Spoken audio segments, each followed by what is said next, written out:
5 years of my life.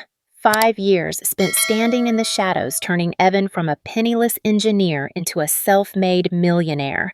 And then, on our anniversary, he tossed my gift into the trash and sneered, "You really thought this piece of junk was an appropriate gift for me. Know your place, Alyssa."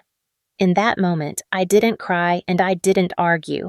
I simply stood there quietly, fished it out of the bin, and wondered, does he have any idea that he just threw away the only thing capable of saving his CEO title by tomorrow morning? They say women over 50 become invisible. Evan certainly thought so. He looked at me and saw nothing more than a supportive partner, someone to cook his meals, iron his shirts, and clean up his messes. He forgot one crucial thing. The person who knows how a system runs is also the person who knows exactly which plug to pull to make the entire empire collapse in a heartbeat. If you've ever been looked down upon because you were too kind or discarded like an obsolete relic after sacrificing everything, do not look away for a single second. I am going to show you the exact moment that smirk, that arrogant, condescending grin turned into pure terror when he realized the thing he called trash is actually his master. Justice doesn't come from screaming. It comes from cold, calculated clarity. And that night, I began revoking his access to my life. My name is Alyssa, and at 36, I have spent the better part of 15 years mastering the art of the invisible fix. I was the one who smoothed the rough edges of his temperament, refined his erratic business plans into viable strategies, and ensured that his path to becoming a millionaire was cleared of every possible obstacle before he even stepped foot on it.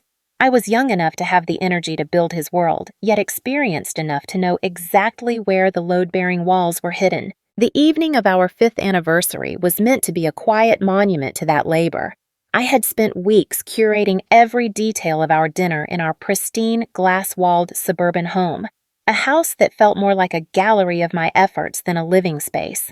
I spent hours polishing the silver service until I could see my own tired reflection in the spoons, and I had tracked down a 2012 vintage Cabernet from the exact Napa vineyard we visited during our first summer together. The house smelled of rosemary-crusted lamb and the kind of expensive candles that promise a tranquility that money usually can't buy. I wanted the atmosphere to be a physical manifestation of the stability I provided him. For 5 years, I had been the steady heartbeat of this household, the one who remembered the birthdays of his board members, the one who knew exactly how he liked his shirts starched, and the one who anticipated his needs before he even voiced them. When Evan finally pulled into the driveway 45 minutes late, the air in the house seemed to tighten. He didn't walk in, he invaded. He was still glued to his phone, his thumb dancing across the screen as he barked orders into a Bluetooth earpiece about a merger that had been consuming his every waking hour. He didn't look at the candles or the perfectly set table.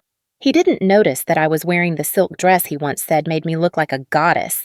He simply tossed his briefcase onto the Italian marble countertop, an act of casual disrespect that left a dull thud echoing through the kitchen and signaled for a drink. I poured the wine, my hand steady, waiting for the man I thought I knew to emerge from the shell of the executive. After a few bites of the meal he barely tasted, I decided it was time. I placed a small velvet-wrapped box beside his plate. It wasn't jewelry or a gadget. It was a piece of my soul. Inside was an old weathered brass compass that had belonged to my grandfather, a man who had been a pioneer in early computing infrastructure. Embedded into the base of the compass was a vintage microchip, a prototype from a bygone era of engineering. It was a symbol of where we came from, his tech future built upon the legacy of my family's past. It was meant to be a bridge, a quiet acknowledgement that we were a team of 2 different generations of brilliance. Evan opened the box with a distracted air, his eyes flickering toward his vibrating phone. When he saw the tarnished brass and the exposed green of the circuit board, his expression didn't soften. Instead, his lip curled into a jagged, condescending sneer. He picked up the compass with 2 fingers as if he were handling something soiled. He let out a sharp, dry laugh that cut through the soft jazz playing in the background like a serrated blade. He asked me if I was joking, wondering aloud if I had found this at a garage sale or pulled it out of a box in the attic. He looked me dead in the eye and told me that a man of his stature, a man who was about to sign the biggest merger in the state's history, had no use for cheap trash. Then, with a casual flick of his wrist that was more devastating than any physical blow, he dropped the compass into the kitchen trash can. I heard it hit the bottom, muffled by the discarded coffee grounds and vegetable scraps from the dinner I had spent 4 hours preparing. The metallic clink of the brass against the plastic bin was the loudest sound I had ever heard. Without a hint of remorse or a second glance, he looked back at his phone, wiped his mouth with the linen napkin I had hand-pressed, and asked with a voice devoid of any warmth what was for dessert. He didn't even see the woman sitting across from him. In that moment, the expected wave of heat or the sting of tears never came. Instead, I felt a sudden clinical shift in my internal temperature. I watched the lid of the trash can settle back into place, and I realized that for 5 long years I had been over-investing my emotional capital in a depreciating asset. I had treated our relationship like a partnership of equals, but to Evan I was just background noise, a low-value peripheral that kept his life running smoothly while he took all the credit. He didn't just reject a gift, he rejected my entire history. I stood up from the table, my movements fluid and devoid of the tremors that usually accompany heartbreak. I didn't scream and I didn't demand an apology that he wasn't capable of giving. I simply walked over to the bin. For the first time in our marriage, I wasn't looking at Evan to see how he felt. I was looking at the system of our lives and identifying the precise point of failure. He had categorized me as low maintenance for so long that he truly believed I would accept this final public humiliation without a word. He thought the silence meant I was broken. I stood by the kitchen island, the cold metal of the compass biting into my palm through the grime of the trash I had just wiped away. Evan had already retreated to his home office, his voice echoing through the hallway as he charmed a potential investor, his laughter loud and practiced. He had no idea that the piece of junk he had so casually discarded was currently vibrating with a history he was too arrogant to study. I looked down at the brass casing, the patina of age, hiding a secret that would have made any venture capitalist in the valley drop to their knees. My grandfather Silas hadn't just been an engineer. He was one of the silent titans of the late 70s, a man who worked in the shadows of the Department of Defense to create the very first hardware-based encryption protocols. He used to sit me on his workbench, the smell of ozone and soldering flux thick in the air, and tell me that the most powerful things in the world never look like they hold power. He called this compass his fail-safe. It wasn't just a navigational tool. It was a physical hardware security module, a prototype designed to house the original root certificates for the foundational architecture of secure data transmission. To the uninitiated, it looked like a dusty relic, but to those who built the digital world, it was the master key. It held the immutable cryptographic signatures that validated every derivative piece of software built upon its logic, including the very security suite that Evan was currently marketing as his own revolutionary invention. The irony of the situation settled over me with a heavy, satisfying weight. Evan's salesman ego had always been his greatest strength and his most dangerous blind spot. He was a man of the surface, a creature of polished presentations, buzzwords, and sleek user interfaces. He believed that vision was something you wore in the form of a tailored suit or displayed on a high-resolution retina screen. In his mind, I was the ops girl, the one who handled the messy, invisible plumbing of his business. He saw IT operations as a clerical necessity, a chore to be delegated and forgotten, failing to realize that the plumbing is what determines if the house stands or floods. He had spent months boasting at galas about his proprietary encryption engine, never bothering to look deep enough into the legacy code he had acquired to realize it was built on a skeleton that required a specific physical handshake to be legally and technically complete. He dismissed the gift because it wasn't branded, because it didn't come in a box with a glowing logo, and because it looked like something that belonged in a museum rather than a boardroom. He was so blinded by the desire for status that he couldn't recognize the very source of his wealth when it was placed right in front of him. As I listened to him pitch the merger over the phone, I realized that I wasn't just holding a sentimental object. I was holding the kill switch to his entire professional existence. For years, I had quietly patched the holes in his understanding, translating his grand promises into technical realities.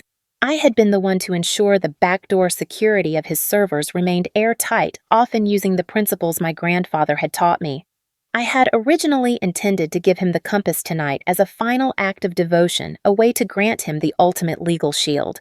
With the root certificates contained in this device, he would have had an unbreakable claim to the intellectual property that the tech giants were so eager to buy. It was my way of offering him a seat at the table of true, untouchable power, moving him from a man who rented his success to a man who owned the foundations of the industry.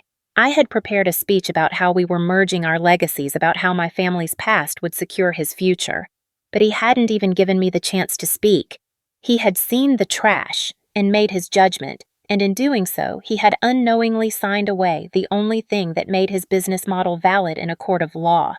The power dynamic in our marriage didn't just shift in that kitchen. It inverted entirely. I looked at the compass and then at the closed door of his office. Evan was currently negotiating a multi-million-dollar merger based on a lie of omission that he didn't even know he was telling.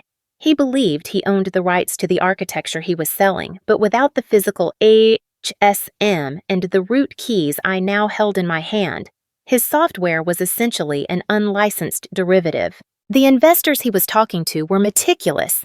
They would eventually ask for the original cryptographic proofs. They would want to see the Genesis key that verified the chain of trust. Evan would look in his databases and find nothing but dead ends, and by then it would be too late to realize that the answer had been sitting in his trash can on a Tuesday night. I felt a strange sense of liberation. For 5 years, I had carried the burden of his success, worrying about the vulnerabilities he was too proud to acknowledge. Now that burden was gone. I wasn't his partner anymore. I was his landlord, and his lease on the empire I built for him was about to expire. Evan had spent our anniversary mocking my lack of class, entirely unaware that the woman he was insulting was the only person keeping the legal wolves from his door. I walked to the safe in my dressing room, the compass tucked securely against my side. I wasn't going to argue. I wasn't going to explain the value of the brass or the chip. If he wanted to live in a world of surface-level vanity, I would let him. I would let him walk right up to the edge of his biggest deal. Let him feel the heat of the spotlight and the weight of the pen in his hand. And then I would simply let the system do what it was designed to do when it loses its root authority. I would let it fail. He thought he was throwing away a piece of old brass, but he had just tossed out the only thing keeping his empire from collapsing. The heavy click of the safe door felt like the final seal on a contract I had spent 5 years unknowingly drafting. As I turned the dial, locking away the brass compass and the root certificates it contained, I realized that the coldness I felt wasn't just about tonight's insult. It was the culmination of half a decade spent in the supportive trap. In Evan's elite social circle, I had been meticulously molded into the role of the perfect invisible partner. At dinner parties with his venture capitalist friends and their pearl-wearing wives, I was often praised in that coded high society shorthand that sounds like a compliment but feels like a cage. They called me low maintenance. They said I was refreshingly practical and so grounding for a visionary like Evan. To the American upper class, those words are a death sentence for ambition. They are labels reserved for the women who ensure the wine is poured, the children are Ivy League bound, and the scandals are buried before they hit the morning news. I was the one who worked in the shadows, catching the big picture mistakes Evan made in his haste to be seen as a genius. I remembered the night he almost tanked his first major seed round because he had miscalculated the server latency requirements. While he was out celebrating a deal that hadn't even closed, I was at the kitchen table until 4 a.m. rewriting the technical white paper so he wouldn't look like an amateur when the due diligence team arrived. He never thanked me for the fix. He simply assumed the system had corrected itself, never realizing that I was the system. This systemic dismissal was never more apparent than during our monthly Sunday brunches with Evan's parents. His father, a retired judge who measured worth in country club memberships, and his mother, Eleanor, who viewed me as a high-end appliance essential for her son's comfort, but entirely irrelevant to the family's grand narrative. I recall one particular afternoon just weeks before our anniversary when the talk turned to the impending merger. Evan was holding court, gesturing wildly with a mimosa in hand as he described the architectural revolution he was leading. Eleanor had leaned over, patting my hand with a diamond-encrusted touch that felt like a shackle. She told me how wonderful it was that Evan had someone like me to handle the household management and the social logistics so he could focus on the complexities of the merger. When I tried to offer a technical insight regarding the data integration hurdles they were facing, the table went silent. Evan didn't defend my expertise. He simply chuckled and told his father that I was adorable when I tried to talk shop. Eleanor chimed in, advising me to stay in my lane and focus on the upcoming charity gala, suggesting that the heavy lifting was best left to the men in the boardroom. In their eyes, I wasn't a peer or a professional. I was a utility, a supportive backdrop designed to make Evan look taller by comparison. They had built their family's future legacy on the assumption that my labor was an infinite free resource that required no recognition and possessed no agency. As I sat in the silence of my dressing room, the echoes of those dismissive brunches and patronizing parties began to reorganize themselves in my mind. I stopped viewing my marriage through the lens of romance or shared dreams and started analyzing it like the system architecture I was trained to manage. In IT operations, we always look for the single point of failure, the one component that, if removed, causes the entire structure to go dark. For years, I had thought Evan was the heart of the operation, but as I deconstructed the last 5 years, I saw the truth with brutal clarity. I was the single point of failure. I was the one holding up the ceiling, managing the crises, and providing the legal and technical foundation that allowed them to feel superior. The only reason Evan could afford to be a visionary was because I was managing the reality he refused to acknowledge. The only reason his parents could boast about their son's empire was because I was the one preventing it from crumbling under the weight of his ego. They didn't just underestimate my intelligence. They had built an entire skyscraper of expectations on a foundation they assumed was passive stone, never imagining the stone had a mind of its own. The realization brought with it a sense of clinical detachment that was far more powerful than anger. I saw the architecture of their lives for what it was, a house of cards leaning entirely against my shoulder. I had spent so long being the pillar, the reliable support that never complained and never demanded a seat at the table, that I had become a part of the furniture in their minds. But pillars can be moved. Support can be withdrawn. I looked at the reflection of the woman in the mirror, 36 years old, brilliant, and finally done with being the invisible engine for a man who didn't know how to drive. From this moment on, I decided to stop being the one who kept the system running. I would stop being the silent debugger of Evan's life and start being the architect of their exit. I would play the role they assigned me, the practical, supportive, low-maintenance wife, until the very second the floor dropped out from under them. I would let them continue to believe that I was just a part of the background, a loyal servant to their grand ambitions, while I quietly began the process of decommissioning their access to my brilliance. They didn't just underestimate me, they built their entire future on the assumption that I would never stop carrying them. The decision to stay was not born of weakness or a lingering hope for reconciliation, but from the cold, calculated necessity of a system administrator preparing for a total server migration. I didn't pack a bag or scream into the night. Instead, I began what I called my administrative decommissioning. In the world of IT operations, when you want to shut down a legacy system without triggering alarms, you don't pull the plug all at once. You slowly withdraw services, redirect traffic, and let the processes wither until they are nothing but empty shells. I continued to wake up beside Evan. I continued to pour his coffee, and I even continued to smile at his mindless banter about his impending greatness. But the Alyssa who used to catch his every falling glass was gone. I stopped proofreading his late-night memos, allowing the subtle grammatical errors and flawed logic to remain as silent witnesses to his true intellectual ceiling. I stopped cross-referencing his calendar with his flight times, watching with a detached curiosity as he missed a minor networking brunch because he simply forgot to check the gate change. In his profound narcissism, Evan didn't see the lack of soul behind my eyes. He only saw that his low-maintenance wife was still in her place, performing her duties with a mechanical, eerie precision that he mistook for devotion. To him, I was a background process that required zero monitoring, and that was exactly the vulnerability I needed. While Evan was busy practicing his visionary speech in front of the mirror, I was making a series of quiet, encrypted calls to a name I hadn't spoken in years. Arthur Sterling was a high-level intellectual property attorney who had been one of my grandfather's closest confidants, a man who understood the weight of the brass compass sitting in my safe. Our meeting was held in a nondescript office in the city, far from the prying eyes of Evan's social circle. When I presented Arthur with the original hardware and the digital manifests Silas had left me, the old man's eyes widened behind his spectacles. He confirmed what I had suspected, but had never dared to weaponize until now. Because the root certificates, the very DNA of the encryption logic Evan's company utilized, had never been officially transferred, assigned, or licensed to Evan's firm, I remained the sole undisputed legal owner of the core logic.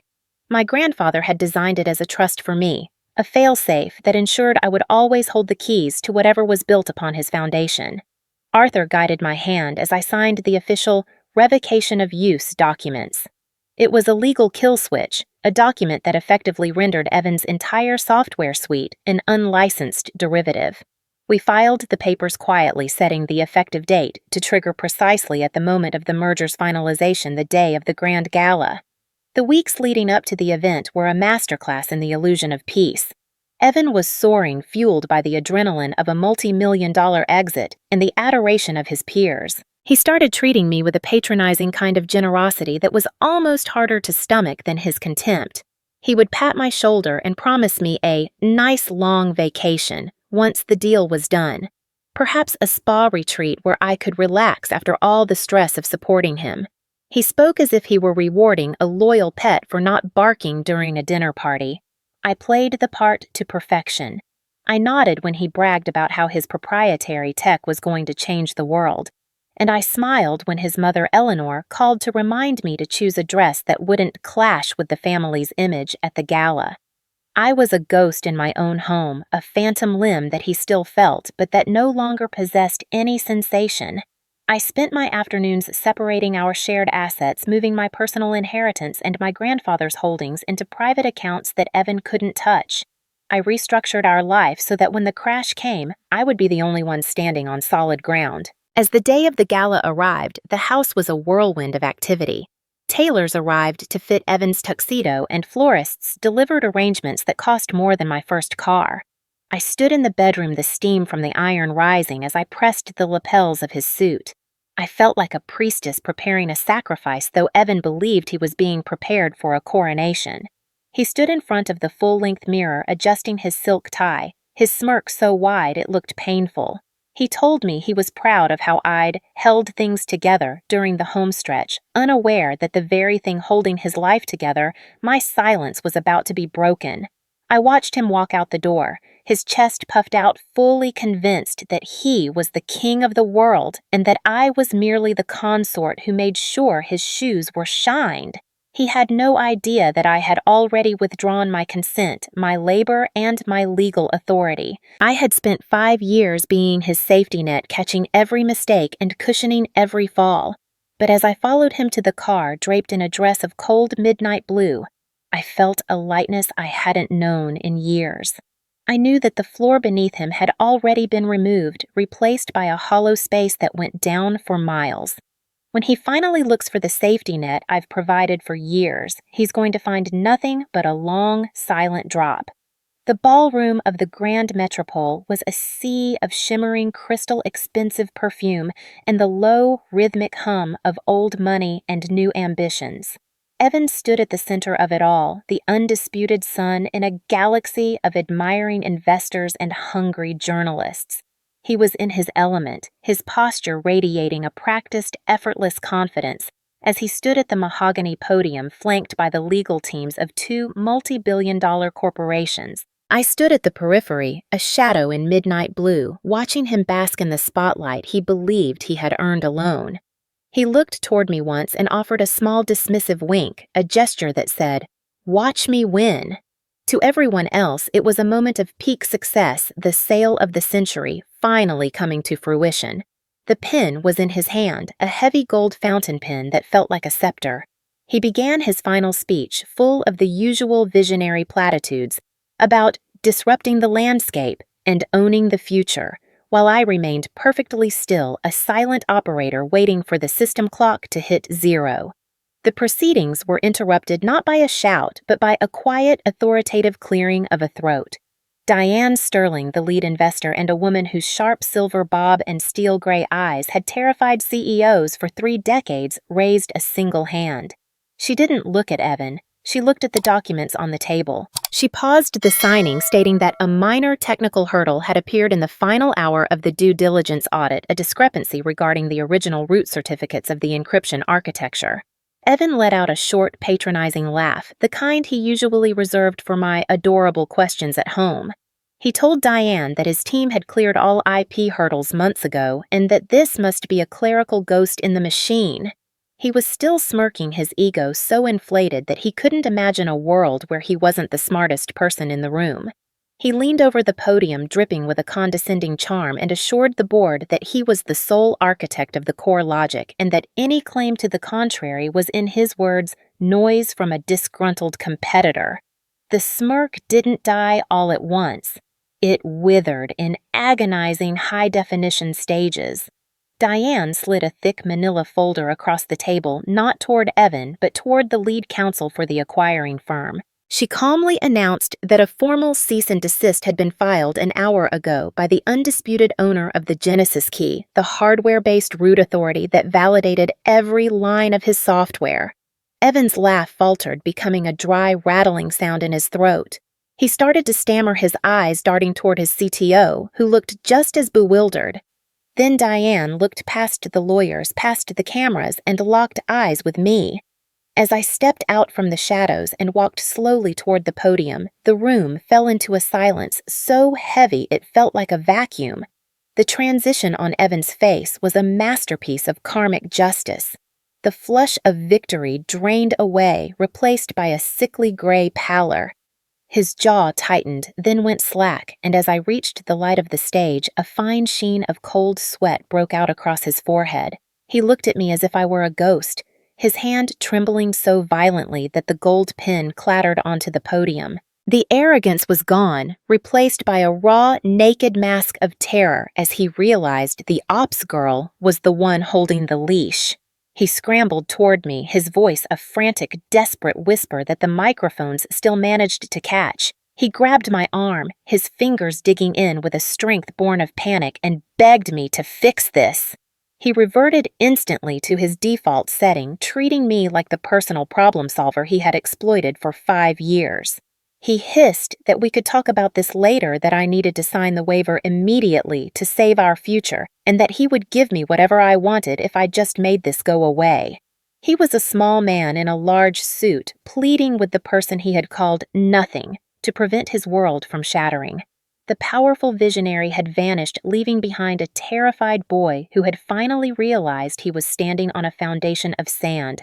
I didn't pull away. I stood my ground, looking him in the eye with a clinical sub-zero detachment that seemed to freeze the air between us. I reached into my small evening clutch and pulled out the brass compass, holding it up so the overhead lights glinted off the tarnished metal and the exposed microchip. I heard the gasps from the technical experts in the front row. They knew exactly what they were looking at. Then I leaned in closer to Evan, making sure my voice was clear enough for the entire boardroom to hear. I told him with a calm that was far more terrifying than any scream that I couldn't help him. I recited his own words back to him, letting each syllable land like a hammer blow. "It's just cheap trash, Evan. Why would you need junk like this to save your company? I thought I lacked the class to understand real value." The silence that followed was absolute. I turned my back on him, ignoring his frantic cries, and looked at Diane. I confirmed that as the sole legal heir to Silas's estate and the holder of the root certificates, I was revoking all derivative licenses effective immediately. With that single sentence, the multi-million-dollar merger didn't just stall. It disintegrated. The lawyers began snapping their briefcases shut. The investors stood up in a wave of cold rejection, and the journalists' cameras began to flash like lightning over a wreck. Evan was left standing at the podium, a man who had built an empire on the invisible labor of a woman he despised, only to find that she had finally stopped carrying the weight. In a room full of the most powerful people in the city, the man who called me nothing finally realized that without me, he was less than a ghost. The doors of the Grand Metropole closed behind me with a heavy final thud that felt like the completion of a long overdue system reboot. I didn't stay to watch the chaos, though. I heard the frantic echoes of shouting voices and the frantic patter of feet as Evan's world began to liquefy in real time. In the weeks that followed, the collapse was total, a cascading series of failures that no amount of marketing or charisma could patch. Once the news broke that the merger had been killed by a massive, irretrievable intellectual property dispute, Evan's company filed for bankruptcy within 48 hours. His board of directors turned on him like a pack of wolves, and his social circle, the very people who had once called me low maintenance while sipping his expensive champagne, vanished into the mist of his mounting legal bills. Even his family, those guardians of the family legacy, proved to be as transactional as the business deals they worshipped. Eleanor and his father didn't reach out to offer support. They released a public statement distancing themselves from his managerial incompetence, effectively cutting him out of their lives to preserve their own remaining shred of social standing.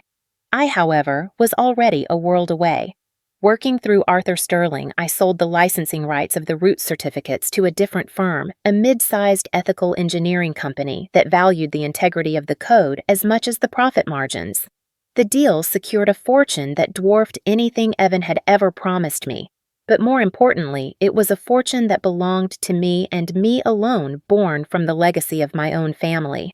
A month later, a broken, unrecognizable version of Evan found me. I was sitting at a small, quiet cafe near the harbor, far from the polished marble of our former life. He looked like a man who had been hollowed out from the inside. His suit was wrinkled, the expensive watch was gone, and the arrogance that had once defined his every movement had been replaced by a frantic, twitching desperation. He expected me to be bitter, or perhaps to gloat, but as I looked at him, I realized I felt nothing but a calm, clinical neutrality. He started to ramble, asking me why I had to go that far, accusing me of letting my pride destroy everything we had built. He still didn't get it. He still thought we had built it, and he still thought my reaction was an emotional outburst. I let him talk until he ran out of breath. Then I leaned forward and told him that my actions weren't about hate or revenge. I explained that in IT, when a system is fundamentally flawed and the error logs are ignored for too long, the only responsible thing to do is a proper system calibration. I told him that I hadn't destroyed his life. I had simply removed the error that was causing the system to malfunction. That error was the assumption that my value was negotiable and that my labor was free. I told him that the most expensive thing in the world is the respect of a woman who knows her worth, and that unfortunately for him, his account was overdrawn. He sat there in stunned silence as I stood up to leave. There were no tears, no dramatic exits, and no lingering glances. I walked away from him with the same steady, efficient pace I had used to manage his life for 5 years, but this time every step was for myself. I moved into a house by the coast, a place of glass and cedar that smells of salt air and possibilities rather than rosemary and performance. My office here doesn't have a view of a boardroom. It has a view of the horizon. On my desk, sitting in a place of honor, is the brass compass. I still look at it every morning, not as a reminder of Evan's betrayal, but as a reminder of my grandfather's foresight. I am no longer the supportive wife or the invisible fix-it girl standing in the shadows of a man who wouldn't know a root certificate from a grocery receipt. I am the principal architect of my own life, designing a future where the foundations are solid and the recognition is loud. I've realized that for a woman of a certain age, our silence isn't a sign of weakness or a lack of things to say. It is the sound of a plan coming together in the dark. We are the ones who understand the architecture. We are the ones who know where the power truly lies, and we are the ones who decide when the show is finally over. I spend my evenings now watching the tide come in, reflecting on the 5 years I spent carrying a man who thought he was a giant. I don't regret the time lost because it taught me the most valuable lesson of my career. You can build a kingdom for someone else, but they will always be a tenant in your house if you hold the keys. Evan thought he was the visionary, but he was just a user on a system he didn't understand. I was the operator, the administrator, and the owner. I am 36 years old, and for the first time in my life, I am not running a background process for anyone else. My system is healthy, my security is unbreakable, and my future is my own. He didn't lose me the night I walked out. He lost me the very second he stopped respecting the woman who made his world turn. I hope the journey of Alyssa has served as a powerful reminder that your worth is never up for debate, and your quiet contributions are often the very foundation others stand upon. If this story of resilience and strategic justice resonated with you, please consider subscribing to our channel and joining our growing community of empowered voices. We believe that every woman has a master key to her own life, and we are dedicated to sharing the stories that help you find yours. But now, I want to hear from you. Was Alyssa right to wait for the public gala to reveal the truth? Or would you have walked away the very moment that compass hit the trash? Does Evan deserve a second chance to rebuild his life? Or is his total collapse the only fair outcome for his years of contempt?